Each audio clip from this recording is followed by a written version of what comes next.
If you want to hide photos and videos on Motorola Edge 70 Fusion, you can, for example, open Photos app on your phone. Then in here we should be able to open a photo or a video that you wish to hide, and you can press Add to at the bottom of the screen, and you can move to the locked folder. And of course you can confirm that you want to do that. And once again, and there we go, we have moved our photo to the locked folder.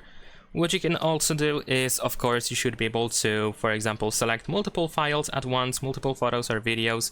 So you can select everything in here, and then you can do exactly the same thing. You can choose add to album and, sorry, not add to album, it should be actually some over here. There we go, move to locked folder on the right side. So we should be able to go over here, select this option and confirm that we want to move. Simple as that. Now in order to find those hidden photos and videos, we're gonna go to collections, and then at the bottom we can find the locked folder. Of course, we need to verify ourselves with the screen lock password or biometrics in order to proceed.